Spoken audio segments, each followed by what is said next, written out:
Welcome to the Ask Chris Real Estate Podcast with Chris Phillips from Keller Williams, a successful 20-year veteran in the Middle Tennessee real estate market with over 100 five-star reviews. Chris is known for his knowledge and integrity. Whether you're buying, selling, investing, or just curious, his insight will guide you along the way. Hello guys, welcome to my podcast. Today we're going to talk about market timing and how to access the right time to buy in this market. And is there a right time to buy?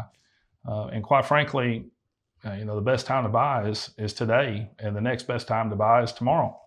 A lot of people worry about timing the market, and quite frankly, it's really difficult to do. And that's never been something that I've focused on as a person who's invested in properties.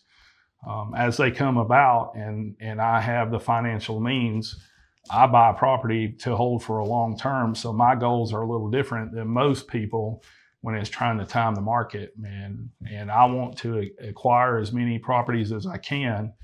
And the price is not as important to me as holding those properties for a longer period of time for investment purposes. So a lot of people get hung up on market timing, and buying a home at the best time for the best price and rate it's really hard to do. And it's kind of like stocks. Think of it this way.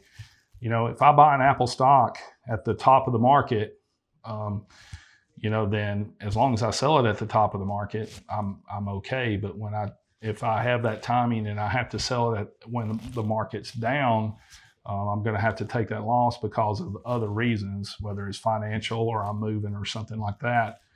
You've got to take those things into consideration.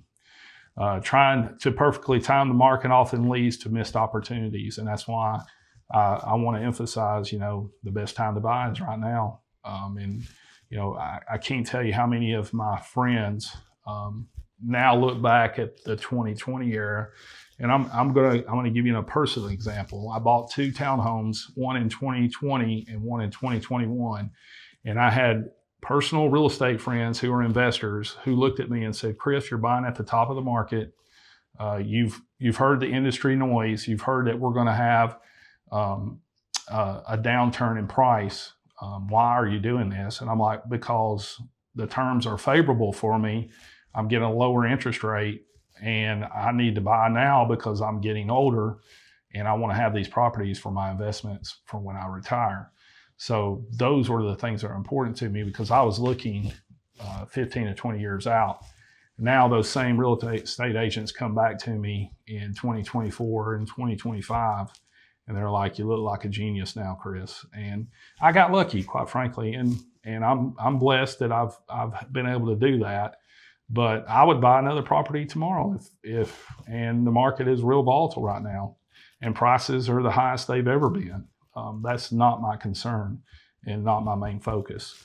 You're going to focus on personal readiness, and that's what I was just talking about. My economic indicators and that predict what my financing is, and keep that in mind. And keep key market indicators to watch for are obviously interest rates. Those are important, and it makes it really tough on me right now to buy an investment property because of interest rates. I've got to have it cash flow, which means I either have to put more money down or I have to find a cheaper property. So lower rates usually indicate lower monthly payments. And this is usually an indication of someone entering the market a lot easier. Inventory levels are up right now. There's more listings, which means you have more choices, and you also have more negotiating power. Since there's more sellers than there are buyers right now because of the high interest rates and the high prices, you can negotiate better terms as a buyer, and it's going to be more favorable for you. You're going to look at things like days on the market. That's going to also indicate to you favorable terms if you're a buyer and you're looking to buy this time. Pricing trends, and I want to caution you on pricing trends.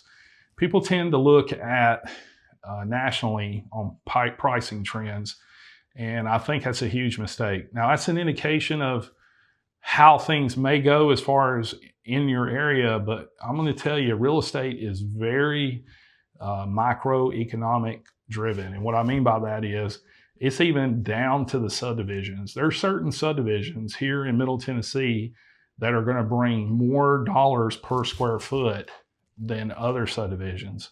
And why is that so? Well, it's because of their proximity to, to things around them like restaurants, hospitals, and,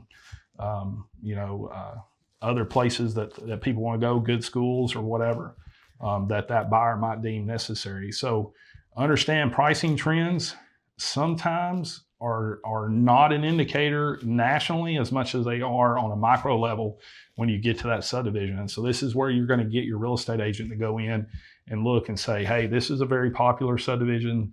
Houses don't come up for sale a lot in here because people love to live here. So you might have a higher pricing trend there compared to someone across town that it's a little bit more difficult to get to the interstate. The grocery stores are not as close in proximity, which causes this not to be as more desirable. And then again, we talked about local versus national. Focus on your specific area, not just national news. Don't be fear driven. I can't tell you how many times just in 2025 that something happens nationally and my phone started ringing the next day. It is the silliest thing I think I've ever seen. It needs to just not be that quick knee-jerk reaction. Just because you see something nationally doesn't mean it changes everything locally. So make sure you look at that. Long-term commitment, how long are you going to be staying in this home? That also determines maybe how, if you want to buy now or not. My son, Jacob, he's just graduated college. He's not really ready to commit to living here in Middle Tennessee for a longer term, which is 3 to 5 years. So he's chose not to buy. And that sometimes works for people that want to do that. I tell Jacob, you're young, you can get in now, build equity. He's like, Dad, but if I'm going to sell in 2 years, it doesn't make economic sense. And he's right, it doesn't. So you've got to look at that for yourself as well. And rent cost rising, those have started to stabilize here in Middle Tennessee. They're not rising like they were before. They're being kind of consistent. In fact, they've probably dialed it back 5 or 10% in this region and area. So, rents have kind of stabilized as well as the prices in there for purchasing. Seasonal consideration. Now, this is one of my favorite things. And I'm telling you, I love this. And I see this all the time. And I take advantage of it with my buyers. And I don't tell them when to buy. I just say, hey, here's some opportunities because of the season that you're buying in. So for spring and summer, you've got more inventory, but you've also got more competition, which means you're probably going to have to be pretty aggressive on your offers. So you've got to be prepared to compete in the spring and summer because those are high buying seasons. Fall and winter, less competition, more motivated sellers, so you might get a better deal.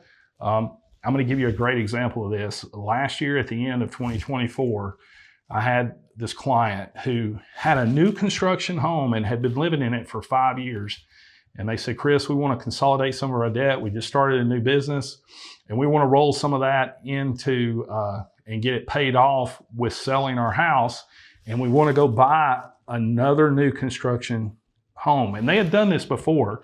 And sometimes your buyers or sellers are your best educators. And I had known this, but bringing it up and watching it go through was fascinating to me. So basically, Eric him and his wife had decided we're going to buy a new construction house, Chris, and we want to buy a new construction house in a subdivision that's in its first phase or second phase. And I'm like, so why do you want to do that, Eric? And I already knew what the answer he was going to give me, but I wanted to make sure that he was telling me the reason why. And he goes, well, Chris, I know that if I buy in the first or second phase, by the time that phase 3 or 4 or 5 or 6 plays out, my equity position is going to be greater because as the builder goes through the different phases, they increase the price on the same home they built for me in other phases. And I was like, that's exactly right, Eric. That is genius. And the other genius thing that he did was he bought in December. This house had already been completed and this builder needed to unload this inventory before the end of the year so he didn't have this carrying cost. And Eric was able to take advantage of two things. He bought in the second phase, and he got a house that it was already ready to be moved into in the end of December. And I mean, he looks like he made out like crazy on it, and I'm real proud of him.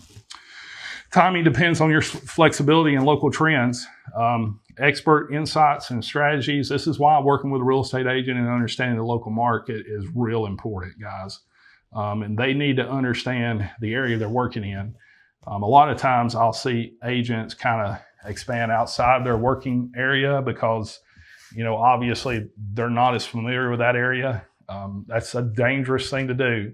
When I come across that and I don't know an area really well, I'll tell the buyer, I haven't sold many homes here and I really don't know the trends, and I'm going to need some time to study up on this, or I'm going to need to refer you to another agent who is going to be more qualified to buy in this area so that you can get the representation that you need.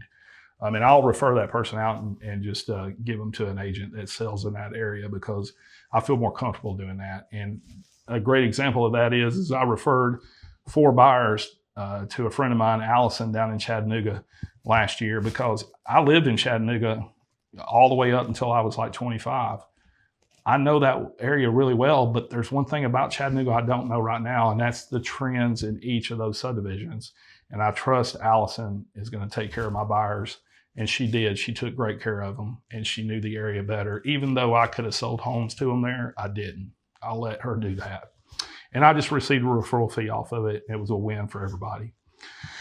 Another thing that you can do on the best time to time the market is set alerts. So reach out to your agent and tell them your criteria and say, look, I'm looking to buy a house between 400 to 600.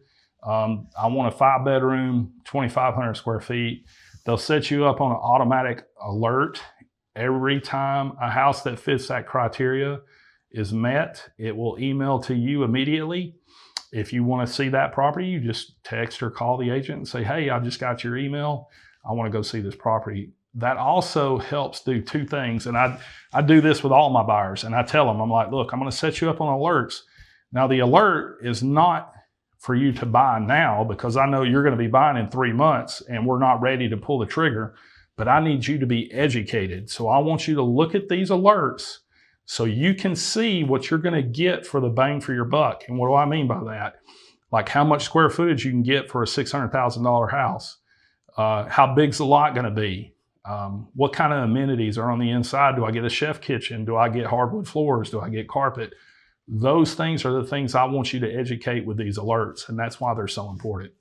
And just like we were talking about with Eric, he considered new construction because the pricing stability for resale is going to be a little tighter. But if you buy in the first or second phase, you get that flexibility as it moves through the phases. So just kind of keep that in mind. So market timing, guys. When's the right time for me to buy? Well, it all depends on you and your financial situation. So it's a case-by-case basis. So the final thoughts on this is, when is the right time to buy? The right time to buy is when you're financially ready and the numbers make sense. Don't wait for the perfect market. Wait for the right situation for you. And just like I talked about personally, the right situation for me to buy my rental properties was that moment in 20 and 2021. It was about the finances on my end, not what was going on in the market. And then understanding, owning, and building equity. Waiting often means paying someone else's mortgage over time. So you can either pay someone else's mortgage or you can pay yours. So that's what we're going to look at. And guys, thanks for listening with me. And we appreciate the time, and we look forward to you on the next episode. For answers to all your real estate questions, ask Chris at the Phillips Group, Murfreesboro, Tennessee.